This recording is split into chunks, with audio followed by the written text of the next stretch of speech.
जय श्री राम।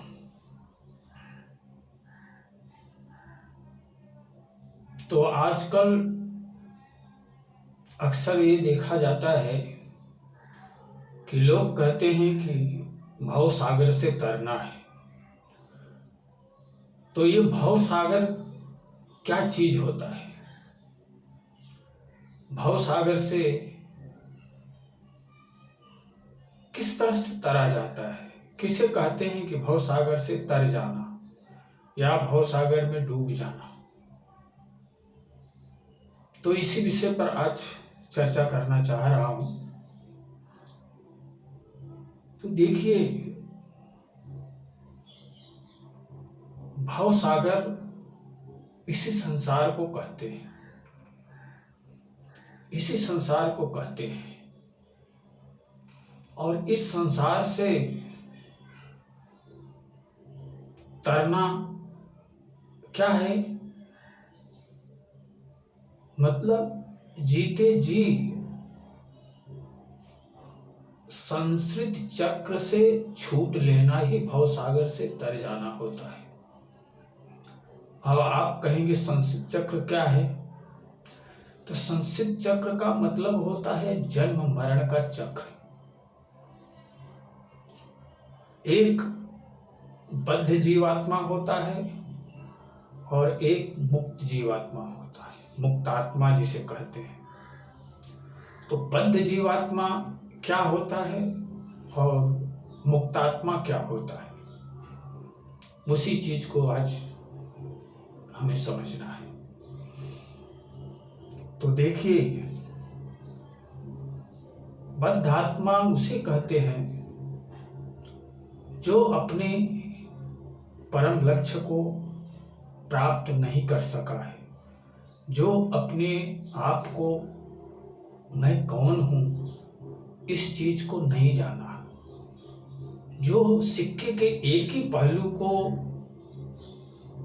सदियों सदियों से, जन्मों जन्म से एक ही पहलू पे आता है, एक ही पहलू पे जन्म लेता है, एक ही पहलू पे जीवन जीता है और उसी पहलू से वो मृत्यु के आगोश में समा जाता है। जीवन का दूसरा पहलू, उस सिक्के का दूसरा पहलू क्या है, उसका जिसे ज्ञान नहीं है, वह बद्ध आत्मा है। उसे बधी हुई आत्मा कहते हैं, बद्ध आत्मा। और मुक्तात्मा किसे कहते हैं?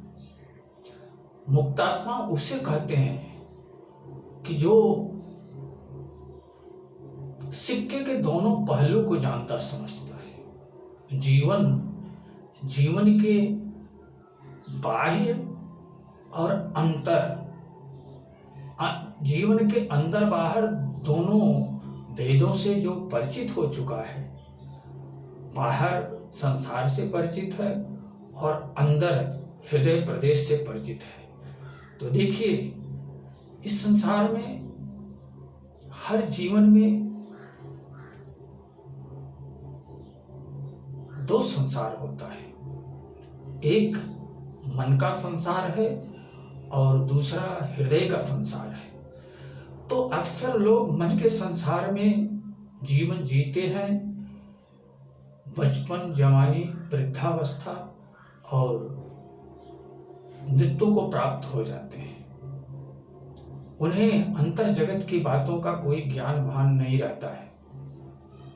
तो इस तरह से वो एक बार, 10 बार, 100 बार, 1000 बार, लाख बार भी जन्म लेकर के अगर इस धरती पे आते हैं, तो भी जब तक वो अंतर जगत मतलब हृदय प्रदेश की बातों को नहीं समझते हैं, तब तक उनका जीवन पूर्ण नहीं बनता है।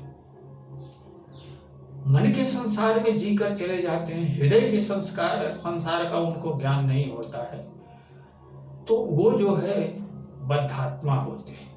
उन्हें बद्ध आत्मा, बधी हुई आत्मा कहते हैं। लेकिन जो मन के संसार को देखे हैं, समझे हैं, जाने हैं और साथ साथ प्रयत्न करके अपने जीवन में योग साधना, तपस्या करके अपने हृदय प्रदेश में प्रविष्ट होकर के भी हृदय प्रदेश का भी निरीक्षण कर लिए हैं, हृदय प्रदेश के भी साम्राज्य को जो समझ चुके हैं, जान चुके हैं, जो आत्मदृष्टा बन चुके हैं,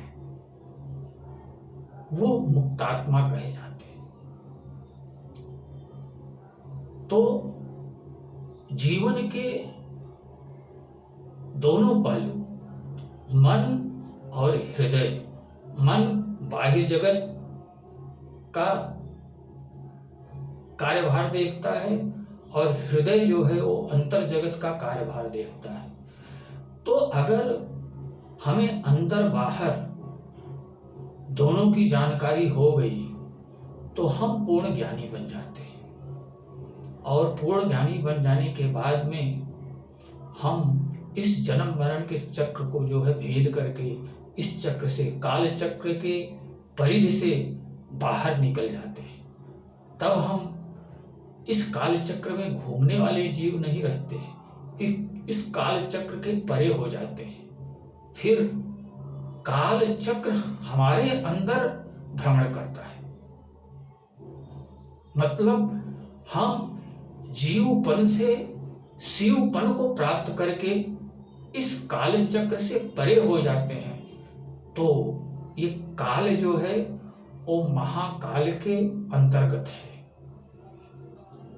काल क्या है? काल इस संपूर्ण संसार के प्राणियों को अपने आगोश में लेकर के उन्हें युगों युगों कल्पों कल्पों से जो है नचा रहा है। कभी मनुष्य योनि, कभी अगर अधः में अधः पतन हो गया तो करोड़ों वर्ष तक एक कृमि के जीवन से शुरू होता है, और एक कृमि के जीवन से चलते चलते चलते चलते चलते चलते मनुष्य योनि तक पहुंचने में कई लाख जन्म लेना पड़ता है।